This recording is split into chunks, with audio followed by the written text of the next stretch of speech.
Menghadapi kasus hukum yang menjerat Sekda Bondowoso Saifullah dalam dugaan pengancaman terhadap mantan Kepala BKD Alun Taufana Sulistiadi, kuasa hukumnya menambah anggota tim. Ditetapkannya Saifullah yang kini menjabat sebagai Sekretaris Daerah Bondowoso menjadi tersangka dengan jerat pasal 45B Undang-Undang ITE Junto 335 KUHP, membuat pihak kuasa hukum berusaha melakukan pembelaan dengan menambah 7 orang tim kuasa hukum, di antaranya dari Surabaya. Menurut perwakilan tim kuasa hukum Saifullah, Husnus Sidki, usai panggilan pihak penyidik Mapolres Bondowoso kali ini, pembelaan mengerucut pada penyangkalan pasal 335 yang dianggap sudah tidak sesuai dengan keputusan Mahkamah Konstitusi dan undang-undang yang berlaku dikarenakan pasal tersebut sudah diputus. Pak Sekda menambah tim hukum karena memang statusnya masih awal dulu saksi, kemudian sekarang menjadi tersangka, maka kami menambah tim hukum yang dari Surabaya. Ya, berapa Pak jumlahnya?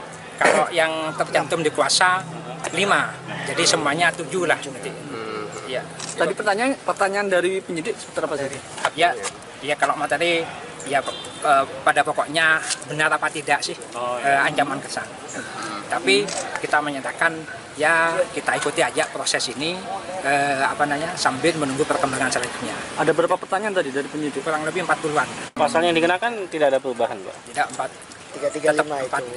Junto 45B, kemudian Junto 335. Oh iya, Sekda memang membenarkan adanya pengancaman seperti itu? Oh tidak, hanya dia kan kalau pengancaman itu versinya Pak Sekda tadi yang diperiksa itu kan ancaman sesuai dengan pasal yang dikenakan, mengancam dengan kekerasan. Dan sekarang sampai hari ini kan tidak pernah dilakukan oleh Pak Sekda itu.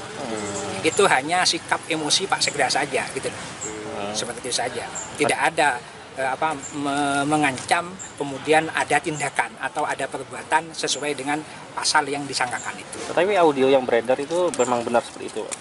Benar audio suara... tadi juga itu kan perlu dipertanyakan gitu. Karena ini kan sudah 9 bulan gitu. Apakah benar kan itu perlu pemeriksaan forensik dulu. Gitu. Pak, setelah Pak Sekda nelpon kan juga datang ke BKD ya, menemui kepala BKD. Itu setelah menemui juga dalam kondisi marah-marah.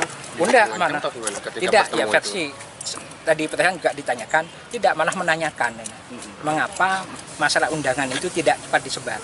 Maka setelah berdiskusi sama Pak Alun, menanyakan dan bahkan Pak Sekda semacam memberi tunjuk bahwa BKD itu adalah dalam pelantikan Sekda kemarin itu yang bertanggung jawab mestinya secara otomatis lah menyiapkan sesuatunya agar pelantikan itu lancar itu. Bahkan ketika itu ada saksinya 5 kalau nggak salah itu Pak Gozal, kemudian Sulis, Pak Senol, terus Pak Zen informasinya juga sekarang Pak Zen juga diperiksa sebagai saksi yang meringankan gitu. Juga menyatakan tidak ada tindakan atau perbuatan yang mengarah kepada kekerasan, bahkan telah bersalaman dan berpelukan.